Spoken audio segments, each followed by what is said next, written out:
Hi hello everyone. నిన్న మనం 9th క్లాస్లో ఉన్నటువంటి హిందీ ఫస్ట్ గద్య భాగంలో ఉన్నటువంటి ఫస్ట్ లెసను రైదాస్ గారి గురించి చెప్పుకున్నాము. ఇవాళ రహీం గారి గురించి చెప్పుకుందాం. చూడండి, రహీం గారు 1556 నుంచి 1626 అంట జీవనకాలు. చూద్దాం. చూడండి, రహీం గారి పిక్చర్ మనకి ఇలా ఇవ్వడం జరిగింది. ఇక్కడ ఈయన ఏం చెప్పాడు ఏంటనేది చూద్దాం. చూడండి, ముందు రైటర్స్ ఇంట్రడక్షన్ చూద్దాం. చూడండి అన్న, రహీం కా జన్మ లాహోర్ అంటే ఇప్పుడు పాకిస్తాన్ అన్నమాట. మే సన్ 1556 మే హువా. ఎప్పుడు పుట్టాంటే ఈయన 1556లో పుట్టాట. ఇంకా పూరా నామ్ అబ్దుల్ రహీం ఖాన్ ఖానా. ఆయన యొక్క పూర్తి పేరేంటండి? అబ్దుల్ రహీం ఖాన్ ఖానా. रहीम अरबी, फारसी, సంస్కృత్ और हिंदी के अच्छे जानकार थे. రహీం గారు ఏ భాషలో వచ్చండి ఈయనకి? అరబీ, ఫారసీ, సంస్కృత్ ఇంకా హిందీ భాషల్లో బాగా తెలిసిన వ్యక్తి.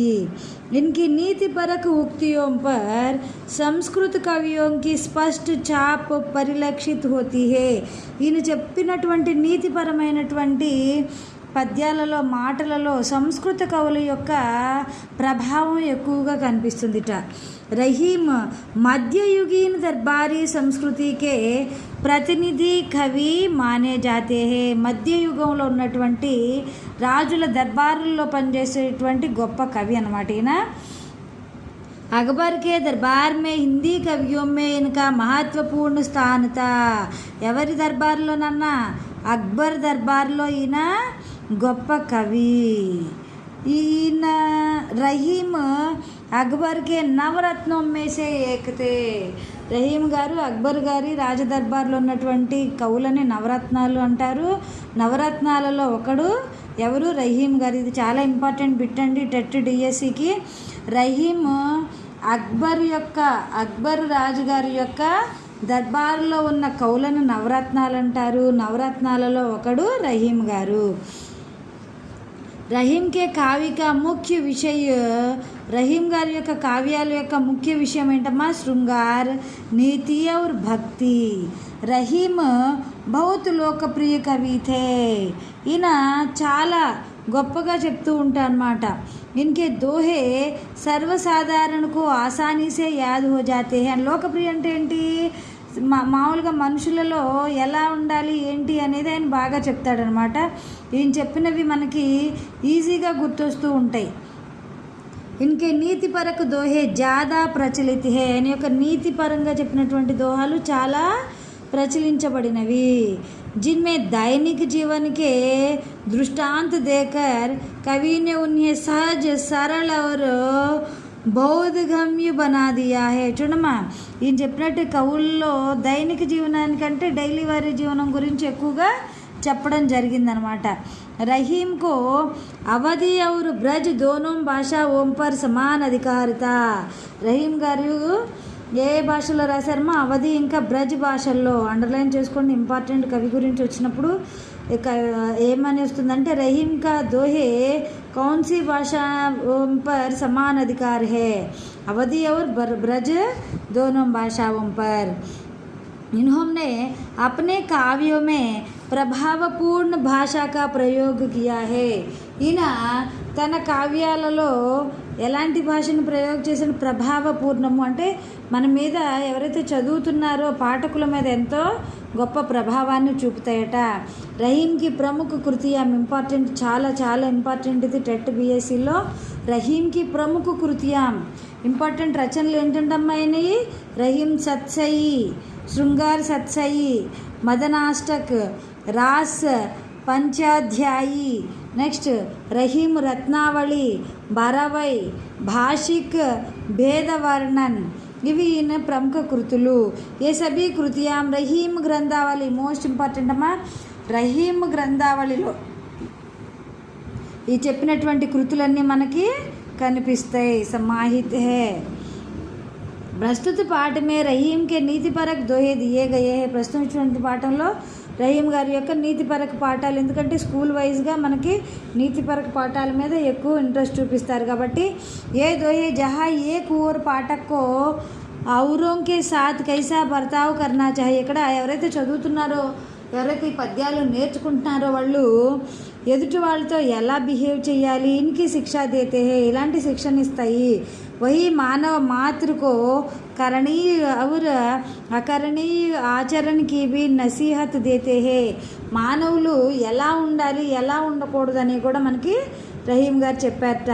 ఇన్హే ఏక్ బార్ పढ़ लेने के बाद भूल पाना संभव नहीं है और उन स्थितियों का सामना होते ही इनका याद आना लाजमी है जिनका इनमें चित्रण है. ఏం చెప్తున్నారు ఇక్కడ రహీం గారు? పద్యాలు మనం ఏవైతే చదువుతున్నామో అవి మనకి దైనందిన జీవితంలో ఏదైనా కార్యక్రమాలు గుర్తొచ్చినప్పుడు, లేకపోతే చూస్తున్నప్పుడు, ఏమైనా పనులను చూస్తున్నప్పుడు మనం చాలా ఈజీగా ఆయన యొక్క పద్యాలని గుర్తు తెచ్చుకుంటామంట. చదివినటువంటి ఆయన పద్యాలను మనం గుర్తు తెచ్చుకుంటామంట. ఆయన చెప్పిన మాటలో రహీం గారు సేమ్ ఇదే విషయాన్ని మనకి ఆ పద్యంలో చెప్పారు కదా అని చూడమ్మా. దోహాల్లోకి వెళ్దాం, చూడండి. రహిమన్ ధాగా ప్రేమకా మత్ తోడో చటకాయ్ టూటే సే ఫిర్ నా మిలే ఘాంట్ పరి జాయ్. చూడమ్మా ఏం చెప్తున్నాడు? రహిమన్ ధాగా ప్రేమకా మత్ తోడో చటకాయ్ టూటే సే ఫిర్ నా మిలే ఘాంట్ పరి జాయ్. చూడమ్మా, ప్రేమ అనే దారం తెగిపోతే మళ్ళీ అతుక్కోదని చెప్తున్నాడు ఆయన. అంటే ఏంటి? ఆ తెగిన దారాన్ని కలపాలని చూస్తే అది ముళ్ళు పడిపోతుంది. రహీం ఏం చెప్తున్నా అంటే ప్రేమ, లేకపోతే విశ్వాసము, నమ్మకము, ఇలాంటివన్నీ ఎలా నిలబడతాయి? ప్రేమ ఇవన్నీ మన విశ్వాసం లేకపోతే దానిలో మునుపటి అనుభూతి ఉండదన్నమాట. మరి ఎప్పుడైనా సరే ప్రేమ, అనుభూతి ఇవన్నీ కూడా విశ్వాసం మీద ఆధారపడి ఉంటాయి. ఒకళ్ళొకళ్ళ మీద విశ్వాసం ఉన్నట్లయితే అవి ఎప్పటికీ చెదిరిపోకుండా ఉంటాయి, లేకపోతే తెగిన దారంలాగా తయారవుతాయి అని చెప్తున్నారు. రహిమన్ నిజ్ मन की बिथा मन ही राखो गोई सुनी अटिलाई हैं लोग सब भांटी ना लई हैं कोई. చూడమ్మా ఇక్కడ ఏం చెప్తున్నారు? మనం మన మనస్సులో ఉన్నటువంటి నిజ మనకి బిధ అంటే ఏంటి? మన బాధని, దుఃఖాన్ని ఎప్పుడు కూడా ఎదుటి వాళ్ళతో చెప్పకూడదు. చెప్పినట్లయితే మనల్ని మన ముందు ఊరికే మాట వరుసకి అయ్యో పాపం అన్నప్పటికీ కూడా వాళ్ళ లోపల ఏమనుకుంటారంటే వీడికి మంచిగా అయిందిలే, వీడు బాధలు పడితేనే మంచిది అని చెప్పేసి మన గురించి చెప్పుకుంటారని చెప్తున్నాడు. ఏం చెప్తున్నాడు? మన దుఃఖాన్ని మన మనసులోనే ఉంచుకోవాలి, ఇతరులతో పంచుకోకూడదు. దాన్ని ఇతరులతో పంచుకున్నట్టయితే మనల్ని ఎగతాళి చేస్తారు. కష్టం, దుఃఖం వాళ్ళకి సంతోషాన్ని ఇస్తుంది. ఎదుటి వాళ్ళకి మన దుఃఖాన్ని పంచుకోవడానికి, సాయపడడానికి ఎవ్వరూ సిద్ధపడరు. గుర్తుపెట్టుకోండి. ఏకై సాధై సబ్ సధై సబ్ సాదే సబ్ జాయ్ రహిమన్ మూలహిన్ సీంచి బియో ఫూలై ఫలై అఘాయ్. చూడమ్మా, మనం పనులు ఒక్కొక్కటిగా పూర్తి చేసుకోవాలి. మన పనులు ఏదైతే ఉన్నాయో మనం ఎవరి మీద డిపెండ్ అవ్వకుండా ఒక్కొక్కటిగా మన పనులు మనమే చేసుకోవాలి. దాంతో ఏంటి, మన పనులన్నీ పూర్తి అవుతాయి. పనులన్నింటినీ ఒకేసారి ప్రారంభించకూడదు. అన్నీ పెండింగ్ పెట్టేసుకొని ఈ పని ఇవాళ చేద్దాం, ఈ పని రేపు చేద్దాం అని చెప్పేసి ఎప్పుడు అనుకోకూడదు. ఎప్పుడు పని అప్పుడు ఒక్కొక్కటిగా పూర్తి చేసుకోవాలని చెప్పేసి చెప్తున్నారు. ఎలాగంటే మనం చెట్టుకి నీళ్లు పోసినట్టయితే, వేర్లలో నీళ్లు పోసినట్టయితే ఆ చెట్టు మనకి ఆకులని, పూలని, ఫలాలని ఇస్తుంది. అదేవిధంగా మనం చేసే పనులు ఒక్కొక్కటిగా పూర్తి చేస్తే దాని ఫలితం కూడా మనకి చాలా గొప్పగా ఉంటుంది అని. चित्रकूट में रमी रहे रहीमन अवध नरेश जा पर విపద పడత్ హే సో ఆవత్ యహ్ దేశ్. చూడమ్మా, ఇక్కడ ఏం చెప్తున్నారంటే చిత్రకూట్ అనేది ఒక వనం అన్నమాట. ఎవరైతే మన శ్రీరామచంద్రమూర్తి గారు వనవాసం చేసినటువంటి వనాన్ని ఏమంటామంటే చిత్రకూట వనము అంటాం అన్నమాట. ఆ చిత్రకూట వనంలోనే శ్రీరామచంద్రుడు 14 ఏండ్లు ఏం చేశాడు? వనవాసం చేశాడు. ఆ ప్రదేశాన్ని తలుచుకుంటేనే చాలా బాధ అనిపిస్తుంది. ఎవరికైనా బాధ వస్తే ఆ ప్రదేశానికి దగ్గరలో ఉన్నవాళ్ళు ఆ ప్రదేశాన్ని గుర్తు చేసుకొని ఏడుస్తారట, ఆ ప్రదేశానికి వెళ్తారట.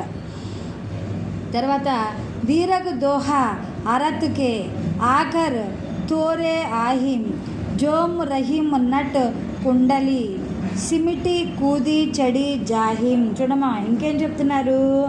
దీరగ్ రహీం कहते हैं कि दोहे में अक्षर थोड़े ही होते हैं.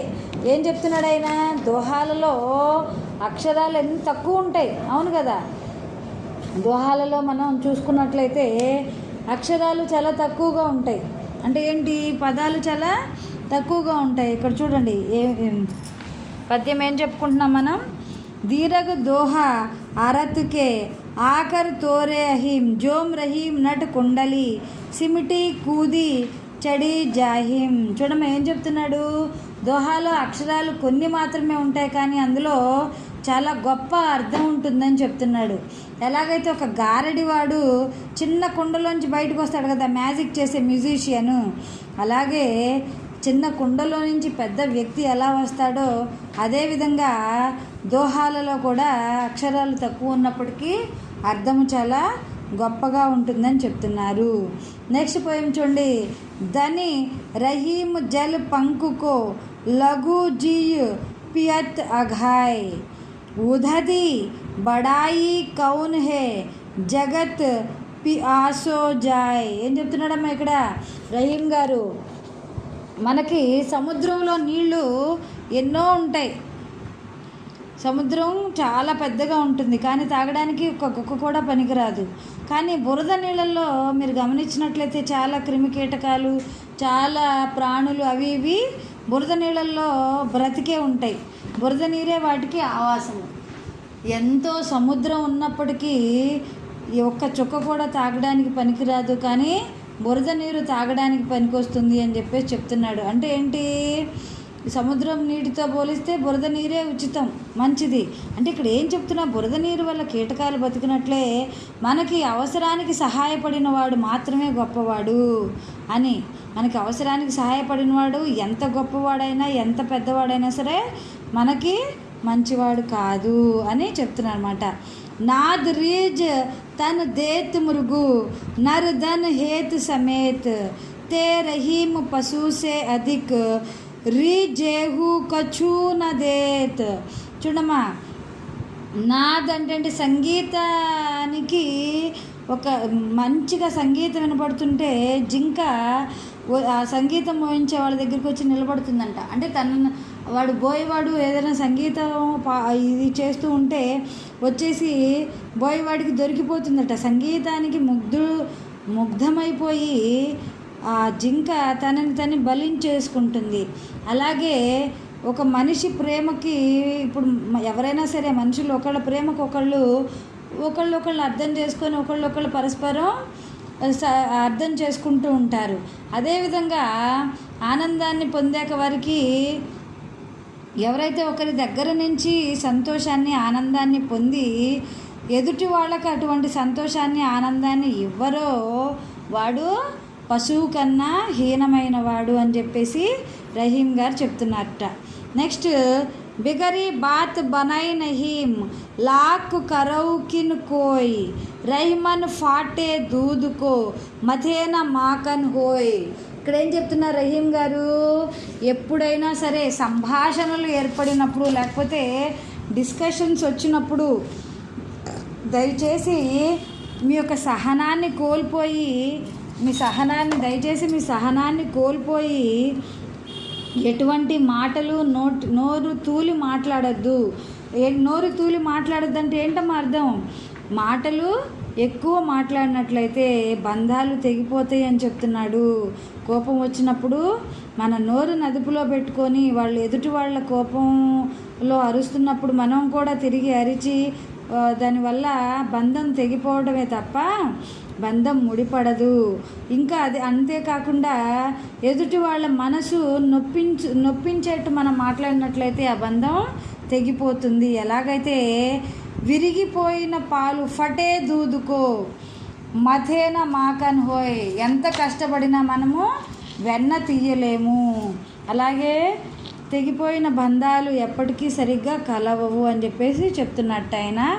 నెక్స్ట్ చూడమ్మా, రహిమన్ దేఖి బడేనుకో లఘునా దీజియే డారీ జహా కామ్ ఆవే సుయి కహా కరే తర్వారి. చూడమ్మా, ఎప్పుడైనా పెద్దదాన్ని చూసి చిన్నవాటిని నిర్లక్ష్యం చేయకూడదు, పెద్దవాటిని చూసి చిన్నవాటిని నిర్లక్ష్యం చేయకూడదు, చిన్న వస్తువులని. ఎలాగైతే కామ్ అవే సుయి, ఎక్కడైతే సూది మనకు అవసరపడుతుందో అక్కడ తలవారుతో మనం బట్టలు కుట్టలేం కదా, సూది పనితో మనం తలవారిని ఉపయోగించలేము. అదేవిధంగా చిన్నవాటిని చూసి పెద్దవాటిని చూసి చిన్నవాటిని తక్కువగా చూడకూడదు, తక్కువ అంచనా వేయకూడదు. దేని అవసరానికి అది ఉపయోగపడుతుంది. నెక్స్ట్, రహిమన్ నిజ సంపత్తి బినా కోవు న విపత్తి సహాయ్ బిను పానీ జోమ్ జలజుకో నహీం రవి సఖీ బచాయ్. ఇక్కడ ఏం చెప్తున్నారు చూడమ్మా, ఆపద సమయంలో రహిమన్ నిజ సంపత్తి, ఆపద సమయంలో మనిషికి తన సంపదే తనకి ఆసరాగా నిలబడుతుందంటే ఎప్పుడైనా గుర్తుపెట్టుకోండి, మనం సంపాదించుకున్న సంపద మాత్రమే మనకి కష్ట సమయంలో ఉపయోగపడుతుంది. ఎలాగైతే తామరాకు నీరు లేకుండా బతకలేదు కదా, తామరాకు మూలం ఏంటి? నీరు. బిను పానీ జోమ్ జలజుకో, వాటర్ లేకపోతే అది దానికి సూర్యుడు ప్రాణం పోయాడు తామరాకుకి. అదేవిధంగా అలాగే మనిషికి బాహ్య సహాయాలు ఎంత లభించిన, ఎదుటి వాళ్ళ దగ్గర నుంచి ఎంత సహాయం లభించినప్పటికీ అతను నిజమైన రక్షణగా నిలిచేదేంటి? తన సంపద మాత్రమే. ఇతరులపై ఆధారపడకుండా మన సామర్థ్యాన్ని మనం నమ్ముకొని కష్టపడి మన సంపదను కూడబెట్టుకోవాలని చెప్పేసి రహీమ్ గారు చెప్తున్నారనమాట. నెక్స్ట్ చూడమ్మ, రహీమ్ పానీ రాకియే బిను పానీ సబసూన్ పానీ గయే న ఊబరై మోతి మానుష చూన్. ఇక్కడ చూడమ్మా, రహీమ్ గారు నీటిని ఎంత గొప్పగా వివరించారు. బిను పానీ, నీరు లేనిదే ప్రతిదీ శూన్యము. అంటే నీటిని ఇక్కడ భగవంతుడితో పోల్చుకున్నట్లయితే మనం ముత్యానికి వాటర్తో కడగందే ముత్యానికి మెరుపు రాదు. మనుష్యుడు ఆత్మగౌరవం, ఇక్కడ మనిషికి పాని అంటే ఏంటి? ఆత్మగౌరవం లేనిదే మనిషి వ్యర్థము. చూన్ అంటే ఏంటి? పిండి, సున్నము పిండి, వీటన్నిటిని అన్నమాట.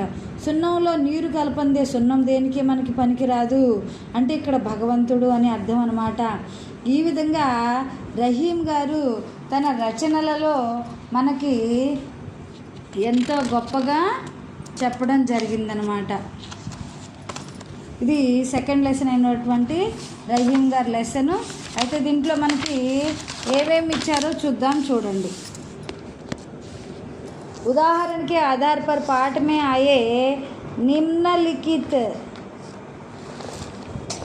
चुनमा पाठ में आए निम्नलिखित शब्दों के प्रचलित रूप लिखिए. प्रचलित रूप అంటే ఏంటి? కోయి జే జో అంటే ఆయన ఎలా అయితే వాక్యాలు మనకి పదాలు పద్యాలలో వచ్చిందో, రహీమ్ గారు రాసినటువంటి పద్యాల్లో వచ్చిందో దానికి వాడుక భాషలో ఎలా అని చెప్పేసి అడుగుతున్నారు.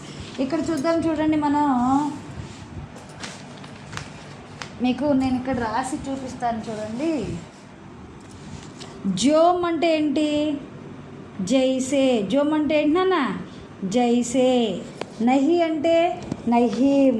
నహి అంటే ఇక్కడ చూడండి, జోమ్ అంటే ఏంటి? జైసే.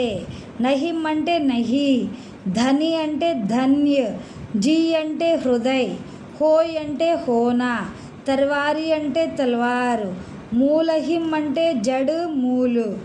పిఆసో అంటే ప్యాస. ఆవే అంటే ఆనా. ఊబరై ఉబర్నా. విధా వ్యధ. పరిజాయ్ పడ్ జానా.